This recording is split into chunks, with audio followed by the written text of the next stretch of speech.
അവിടെ നമ്മുടെ എംസിനെ കണ്ടിട്ട് എം മാസ്റ്റർ ചോദിക്കും, ഒറ്റയ്ക്കോ? അതെ, നീ ഒറ്റയ്ക്കാണോ വന്നേ? അതല്ലേ ഞാൻ പറഞ്ഞത്. എം മാസ്റ്റർ ആണ് സെർവന്റിനെ നോക്കി.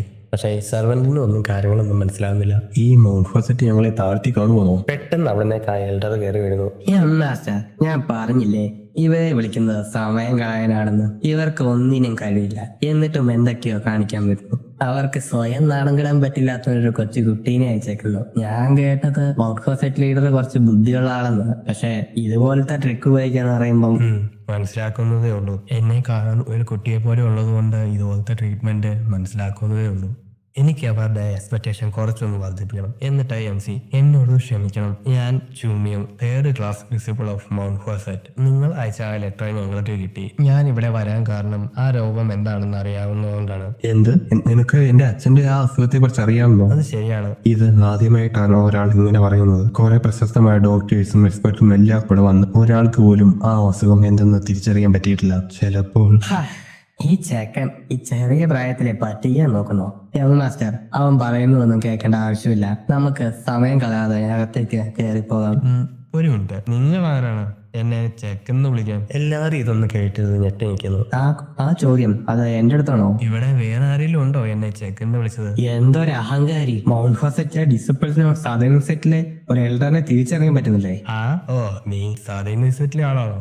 ഞാൻ ഓർത്തു നീ വല്ല ഡോക്ടറെ വല്ല ആയിരിക്കുമെന്ന്, നിന്റെ ഈ പെരുമാറ്റം എല്ലാം കണ്ടപ്പോ. പിന്നെ നിനക്ക് എൽഡർ വാങ്ങിനെ ക്യൂർ ചെയ്യാനുള്ള വഴികളും അറിയായിരിക്കും അല്ലേ? എൽഡർ വാ അദ്ദേഹത്തിന് അസുഖം വരാൻ കാരണം അദ്ദേഹം വേ ഓഫ് ഡൗട്ട് ഫോളോ ചെയ്തില്ല, അതുകൊണ്ടാണ്. പിന്നെ ആ ഡിസീസിനുള്ള ഒരേ ഒരു സൊല്യൂഷൻ ടോസ്റ്റ് റിച്വൽ പെർഫോം ചെയ്യാൻ മാത്രമേ ഉള്ളൂ. അങ്ങനെയാണല്ലേ? അങ്ങനെയാണെങ്കിൽ നമുക്ക് പെട്ടെന്ന് തന്നെ ഉഡാൻ സെറ്റിന്നും സെറ്റിന്നും ആളുകളെ വിളിക്കണമല്ലോ. അവരല്ലേ ഇതിലൊക്കെ സ്പെഷ്യലിസ്റ്റ്. എന്ത്? അതിന്റെ ഒന്നും ആവശ്യമില്ല. ആൾക്കാണ് അറിയാത്തത്. ഈ സദേൺ സെറ്റും മൗണ്ട് ഫസറ്റും ഇതിലൊന്നും സ്പെഷ്യലിസ്റ്റ് അല്ലെന്ന്. നിങ്ങൾ ഒരു റിച്വൽ പെർഫോം ചെയ്യുവാണെങ്കിൽ അതിന് ഒരു ട്രൂ ടോസ്റ്റിനെ വിളിക്കുന്നതല്ലേ നല്ലത്, ശരിയല്ലേ മാസ്റ്റർ? മിണ്ടാതിടാ. മുതിർന്നവരെ കളിയാക്കാൻ നിനക്ക് ആരാണ് പഠിപ്പിച്ചു തന്നത്? അതെ, എന്നോട് ക്ഷമിക്കണം. ഇവൻ മാസ്റ്റർ ഇനി ഇവനോട് സംസാരിച്ചിരിക്കേണ്ട ആവശ്യമുണ്ടോ? ഇവനെ എത്രയും പെട്ടെന്ന് തിരിച്ചയക്കുക. എൽഡർ, ഇത് എയിംഹോം മർച്ചന്റ് ഗിൽഡാണ്, സദേൺ സെറ്റ് അല്ല. ഇവിടെ ഞാനാണ് തീരുമാനിക്കുന്നത് എന്റെ ഗസ്റ്റിനെ എങ്ങനെ പെരുമാറണമെന്ന്. ഡിസിബിൾ, എനിക്ക് കുറച്ച് ചോദ്യങ്ങൾ ചോദിക്കാനുണ്ട്. ശരി, അതിന് എന്റെ അച്ഛന്റെ അസുഖത്തെ കുറിച്ച് അറിയാവുന്ന അതൊന്ന് ഡീറ്റെയിൽ ആക്കി പറയാമോ? ഞാൻ കേട്ടതനുസരിച്ച് എൽഡർ വാൻ ഒരുപാട് ട്രാവൽ ചെയ്യുമായിരുന്നു അല്ലേ? അതെ. അങ്ങനെയാണെങ്കിൽ അദ്ദേഹത്തിന് അസുഖം വരുന്നതിന് മുമ്പ് അദ്ദേഹം ചുങ്ലിയാൻ മൗണ്ടൻ വിസിറ്റ് ചെയ്ത് കാണും, ശരിയല്ലേ? തെറ്റാണ് നീ പറഞ്ഞത്. എന്ത്? അങ്ങനെയാണെങ്കിൽ അദ്ദേഹത്തിന്റെ ഏതെങ്കിലും ഒരു യാത്രയിൽ ആരിൽ അറ്റാക്ക് ചെയ്തതാണ്, ശരിയല്ലേ? അതുമല്ല, അദ്ദേഹത്തെ 5 വർഷമായിട്ട് ആരും ഇതിലിട്ട് അറ്റാക്ക് ചെയ്തിട്ടില്ല.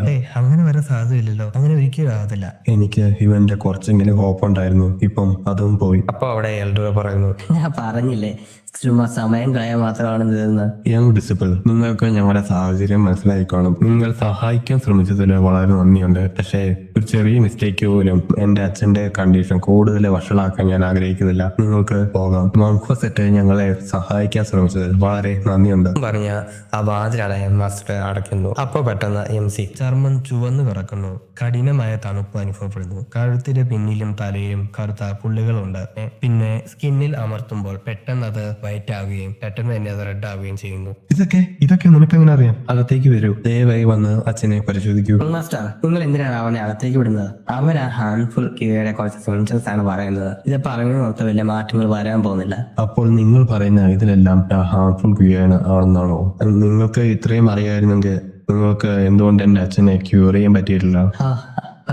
ഇത് ഞങ്ങളുടെ പ്രശ്നമാണ്. നിങ്ങൾ ഇനിയും കൂടുതലായിട്ട് ഇന്റർഫേസ് ചെയ്യാൻ നോക്കിയാൽ ഞങ്ങൾ അതിനായിട്ട് നെസസറി ആയിട്ടുള്ള ആക്ഷൻ എടുക്കും. എന്നിട്ട് എൽഡർ നമ്മുടെ MC നോക്കിയിട്ട് ദേഷ്യപ്പെട്ട് അകത്തേക്ക് കയറി പോകുന്നു. അടുത്തത് കാണിക്കുന്നത് നമ്മുടെ മർച്ചന്റെയാണ്. ഇദ്ദേഹത്തിന്റെ കണ്ടീഷൻ കൂടുതൽ വഷളാണല്ലോ. സിംറ്റം ബ്ലിങ് ഫ്ലവറിന്റെ തന്നെയാണ്. പക്ഷേ ഇതൊരു കംപ്ലീറ്റ് ആട്ടോ ഒന്നല്ല. ഒരു ഹൈ ലെവലായിട്ടുള്ള ഡിമോണിക് ആട്ടോ വെച്ചാണ് അറ്റാക്ക് ചെയ്തെങ്കിൽ അദ്ദേഹം 1 വർഷം പോലും ജീവനോട് ഇരിക്കില്ലായിരുന്നു.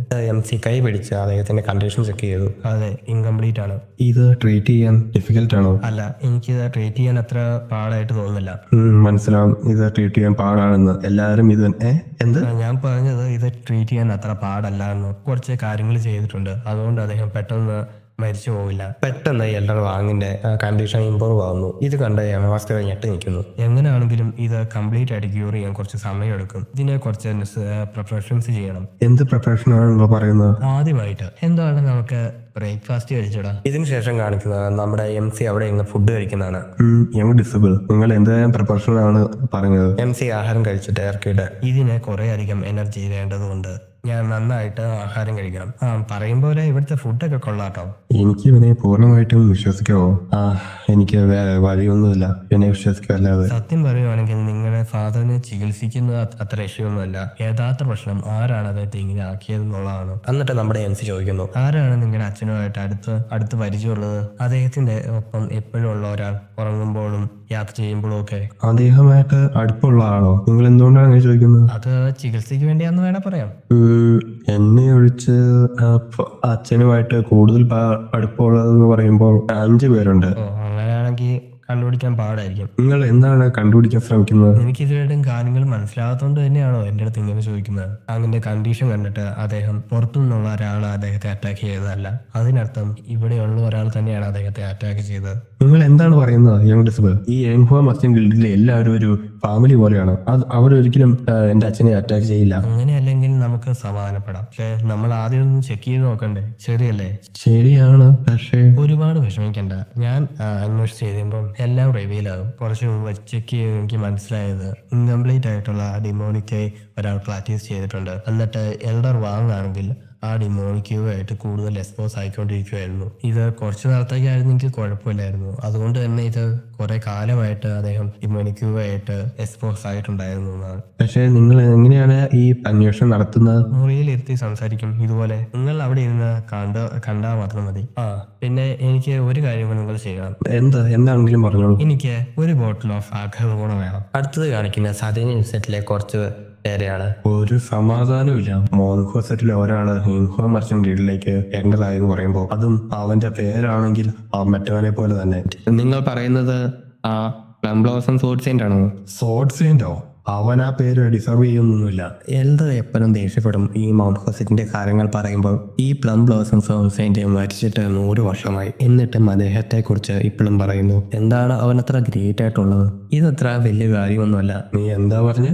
അഹങ്കാരിയാണെങ്കിൽ ഓടി നടന്ന് പറഞ്ഞു നടക്കുവാണ് ഞാൻ എൽഡർ വാങ്ങിനെ ക്യൂർ ചെയ്യുന്നു. നീ എന്നിട്ട് പറയുന്നത് അത്ര വലിയ കാര്യമല്ലെന്ന്. നിങ്ങൾക്ക് തോന്നുന്നുണ്ടോ അവനത് ചെയ്യാൻ പറ്റുമെന്ന്? അദ്ദേഹത്തിന്റെ കണ്ടീഷൻ കുറച്ച് ഇമ്പ്രൂവ് ആയിട്ടുണ്ട്. ഇത് കേട്ടൊന്നും ഞെട്ടിട്ട് അതായിരുന്നല്ലേ കാര്യം. ഇപ്പോൾ ആ കുട്ടി എൽഡർ വാങ്ങിനെ ക്യൂർ ചെയ്ത് കഴിഞ്ഞാൽ യങ്ഹോ മർച്ചന്റ് ഗിൽഡ് മൗണ്ട് ഹോസറ്റിനെ ഉറപ്പായിട്ടും സഹായിക്കും. എനിക്കത് ഉറപ്പായിട്ടും തടയണം. എൽഡർ, നിങ്ങൾക്ക് അവന്റെ പ്രസൻസ് ഇഷ്ടമല്ലെങ്കിൽ നമുക്ക് ഇവനെ ഇവിടുന്ന് ഓടിച്ചാൽ പോരെ? ഓടിക്കാനോ? നിങ്ങൾ നേരിട്ട് ചെയ്യുവാണെങ്കിൽ ഇത് കുഴപ്പമായിരിക്കും. പക്ഷെ ഞങ്ങൾ സെക്കൻഡ് ക്ലാസ് ഡിസിപ്പിൾസ് അല്ലേ? സദേൺ സെറ്റിലെ സെക്കൻഡ് ക്ലാസ് ഡിസിപ്പിൾ മൗണ്ട് ഹോ സെറ്റിലെ തേർഡ് ക്ലാസ് ഡിസിപ്പിളായിട്ട് ഫൈറ്റ് ചെയ്താൽ കുഴപ്പമില്ലല്ലോ. നമ്മൾ ഒരു കൊച്ചുകുട്ടീനെ തട്ടം ചെയ്ത് ഓടിച്ചു എന്നുള്ള ഒരു പേര് വരില്ലേ? അങ്ങനെയാണെങ്കിൽ ഒരു കോയിൻസിഡൻസ് ആയിട്ട് ഞങ്ങൾ മീറ്റ് ചെയ്തു എന്നിട്ട് ഫൈറ്റ് ചെയ്തു എന്ന് പറഞ്ഞാൽ പോരെ? അപ്പോൾ വേറെ ഇഷ്യൂസ് ഒന്നും വരില്ലല്ലോ. നീ പറയുന്നത് എന്താണെന്ന് എനിക്ക് മനസ്സിലാവുന്നുണ്ട്. പക്ഷെ ഞാനിത് സമ്മതിക്കില്ല. ആ ചെക്കൻ തേർഡ് ക്ലാസ് ഡിസിപ്പിൾ ആണ്. അവന് നേരെ വയലൻസ് ഉപയോഗിക്കുന്നത് നമ്മുടെ പ്രസ്റ്റീജുമായിട്ട് ചേരുന്നതല്ല. ഇതിനർത്ഥം നിങ്ങൾ സമ്മതിക്കില്ലെന്നല്ലേ? പക്ഷേ നിങ്ങളുടെ ഒരു ഡിസിപ്പിൾസ് ഒരു തെറ്റ് ചെയ്തെങ്കിൽ അതിന് ഞങ്ങൾ ഉറപ്പായിട്ടും പണിഷ്മെന്റ് ചെയ്യുകയും ചെയ്യും അല്ലേ?